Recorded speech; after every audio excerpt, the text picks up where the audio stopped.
Assalamualaikum Assalamualaikum warahmatullahi warahmatullahi wabarakatuh. wabarakatuh. Saya Guntoro Setriaji dengan nomor NIM 24031554 dan Saya Dista Islam Amalia dengan nomor NIM 240315540063. dalam video ini kami akan menjelaskan bagaimana kami membuat infrastruktur virtual menggunakan Docker Compose yang mencakup 3 layanan.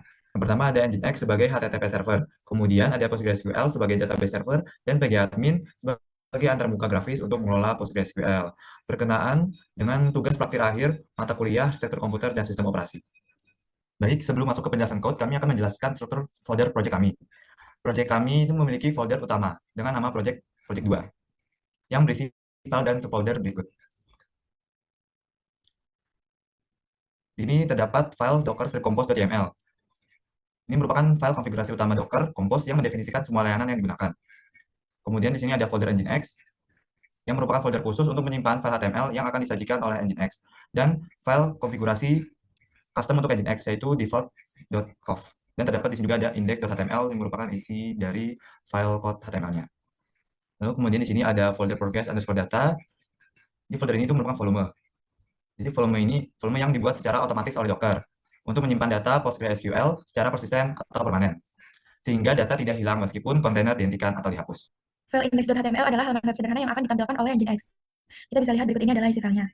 Kami beri nama title yaitu Nginx PostgreSQL, di mana nanti saat kita membuka webnya, kita akan menjumpai tulisan ini yaitu Welcome, Hello Guntoro, dan Dista. Halaman ini akan ditampilkan ketika kami mengakses localhost 8080. File default.conf adalah konfigurasi custom untuk Nginx. Berikut ini merupakan isi dari file ini. Nah, kode ini memastikan Nginx menyajikan ke HTML dari direktori /usr/nginx/html dan file default yang ditampilkan adalah index.html. Selanjutnya, saya akan menjelaskan isi file Docker Compose.yml yang merupakan inti dari konfigurasi proyek ini. File ini digunakan untuk mendefinisikan dan menjalankan semua layanan secara bersamaan. Pada bagian pertama, kami menuliskan versi Docker Compose dan nama proyek sebagai berikut. Nah, untuk kode ini menentukan versi sintaks Docker Compose yang digunakan yaitu 3.8 yang mendukung banyak fitur terbaru. Untuk nama proyeknya sendiri, kami menamai dengan Dockerku, yang akan membantu kami mengelompokkan semua kontainer yang dibuat dalam satu namespace. Nah, selanjutnya, kami mendefinisikan service Nginx yang akan bertindak sebagai HTTP server. Berikut ini adalah konfigurasi lengkapnya. Yang pertama ada image latest menentukan bahwa kami menggunakan image resmi Nginx versi terbaru. Dengan ini, Docker akan menarik image dari registry Docker Hub dan menjalankan Nginx di dalam kontainer. Nah, selanjutnya di baris ke-8 ini ada container name nginx_server.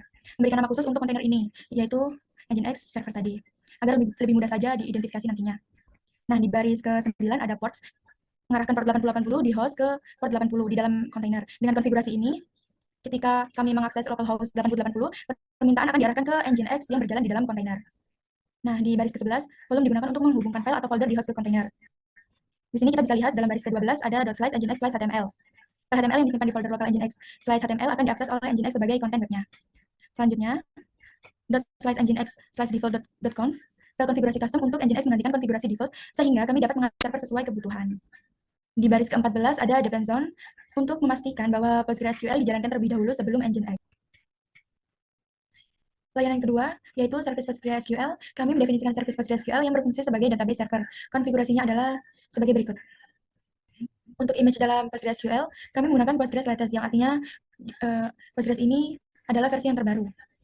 Di baris ke-23 ada container name, kami menamai sebagai Postgres_DB. Environment menentukan variabel lingkungan untuk PostgreSQL. Di baris 25 ini, Postgres user adalah username untuk login, yaitu admin. Dalam baris 26, Postgres password adalah password, yaitu admin123. Selanjutnya, PostgresDB adalah nama database default yang akan dibuat, yaitu MyDB. Volume, kita bisa lihat di sini Postgres_data mengarahkan folder penyimpanan data PostgreSQL ke volume bernama PostgresData agar datanya tidak hilang. Untuk service yang ketiga, atau layanan terakhir dari kami itu ada pgadmin, yang memungkinkan kami untuk mengelola database PostgreSQL melalui antarmuka grafis. Berikut adalah konfigurasi pgadminnya. Yang pertama kami memberi nama servisnya, itu service pgadmin. Lalu di baris 38 ini ada image di page/pgadmin for latest. Jadi kami menggunakan image di page pgadmin for ini yang merupakan image resmi pgadmin 4 yang dapat digunakan untuk mengelola PostgreSQL. Latest ini jadi nanti kami menggunakan pgadmin for yang versi terbaru. Lalu kami juga mengset container name-nya menjadi pgadmin. Lalu di baris ke-40 ini ada environment atau variabel lingkungan. Di dalam variabel lingkungan ini kami menggunakan pgadmin_default_email yang kami set itu admin@example.com. Ini digunakan, ini nanti kami gunakan untuk login ke pgadmin. Lalu ada pgadmin default password kami set dengan admin 123. Di password ini yang akan digunakan juga untuk login ke PG adminnya. Lalu di baris ke-43 ada ports 505080. Nanti port 5050 pada host dipetakan ke port 80 di dalam kontainer yang memungkinkan kita mengakses PG admin melalui HTTP localhost 5050. Lalu kemudian di baris ke-45 ini ada depends on. Jadi service PG admin bergantung pada PostgreSQL yang memastikan PG admin tidak dijalankan sebelum PostgreSQL aktif. Lalu di 47 kami juga menyambungkan networknya ke my_network sama seperti layanan lainnya. PG admin juga terhubung. Lalu yang terakhir ada restart always. Jadi jika PG admin berhenti, Docker akan otomatis merestart kontainer ini. Lalu kami di sini menambahkan konfigurasi tambahan. Itu ada networks dan volumes.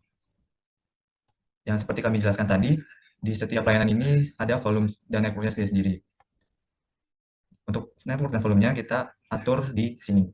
Jadi pertama ada network, my networks yang kami membuat jaringannya itu kan tadi my_networks. Dan kami menggunakan driver bridge. Jadi semua kontainer dapat berkomunikasi di jaringan my_networks. Lalu di volumes ada volume Postgres_data yang digunakan untuk menyimpan data PostgreSQL secara persisten di host agar data tidak hilang meskipun kontainer dihentikan atau dihapus. Berkenaan dengan volume Postgres_data ini, jadi nanti Docker akan otomatis membuat isi dari volumenya di folder ini. Itu kenapa di sini masih kosong, karena nanti sistem Docker sendiri yang akan otomatis mengisi jika sudah ada data yang masuk. Setelah konfigurasi selesai, kami menjalankan semua layanan menggunakan perintah docker strip compose up strip d di new terminal.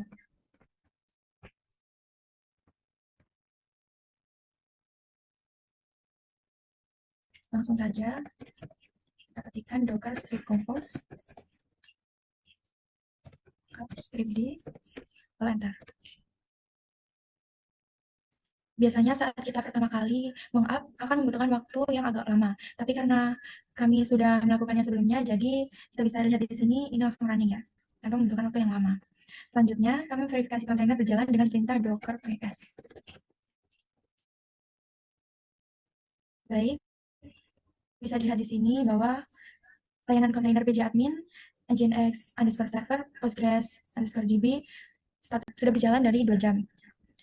Dan created dari 14 jam yang lalu.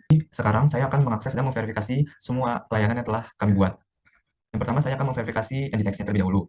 Kita dapat mengakses Nginx-nya melalui browser dengan mengetik localhost 8080. Atau kalau dari Docker Desktop ini, kita dapat langsung mengklik 8080 ini. Nanti akan langsung terarahkan ke browser localhost 8080. Ini berhasil karena konfigurasi di file Docker script.compose.yml yang memetakan port 8080 pada host ke port 80 di kontainer Nginx. Selain itu, file konfigurasi default.conf memastikan bahwa Nginx mencari file HTML di direktori /usr/share/nginx/html yang terhubung ke folder lokal melalui volume. Setelah berhasil login, kami mendapatkan server PostgreSQL. Di server ini klik kanan, kemudian register server. Kemudian namenya kita dapat menulis PostgreSQL. Lalu di dalam connection ini, kami memberikan nama hostnya Postgres. Nama service yang dari file docker compose.yml tadi. Lalu untuk portnya 532, maintenance database di Postgres. Untuk username-nya, kita set admin. Lalu passwordnya itu admin 123. Lalu save. Setelah terhubung, kita dapat memeriksa apakah database MyDB telah dibuat. Oke. Sini PostgreSQL, lalu ada database di sini. Saya terhubung. Jika database terlihat, ini menunjukkan bahwa PostgreSQL berhasil berjalan sesuai konfigurasi. Di koneksi antara PG admin dan PostgreSQL berhasil karena kedua layanan berada dalam network yang sama, yaitu my_network. Dengan demikian, PG admin dapat mengakses PostgreSQL menggunakan nama service Postgres, alih-alih menggunakan alamat IP. Sini sudah dapat tadi MyDB juga. Kita dapat melihat datanya di sini. Selanjutnya, kami akan memverifikasi layanan dari PostgreSQL. Jadi, kami akan memastikan bahwa layanan PostgreSQL ini berjalan dengan memeriksa apakah database telah dibuat. Jadi untuk memverifikasinya, kami menggunakan layanan PG admin yang dapat diakses melalui localhost 5050. Jadi semua layanan dapat saling terhubung melalui Docker Compose yang memungkinkan komunikasi yang lancar antara Nginx, backend, dan PostgreSQL-nya. Demikian demonstrasi kami mengenai pembuatan infrastruktur virtual dengan layanan Nginx, PostgreSQL, dan PG admin menggunakan Docker Compose. Terima kasih atas perhatiannya, dan kami harap kalian dapat menerapkannya di kemudian hari. Kami juga sudah mencantumkan source code kami pada link GitHub di description box. Saya Guntur Satriaji dan Saya Disney Amalia. undur pamit. Wassalamualaikum warahmatullahi wabarakatuh.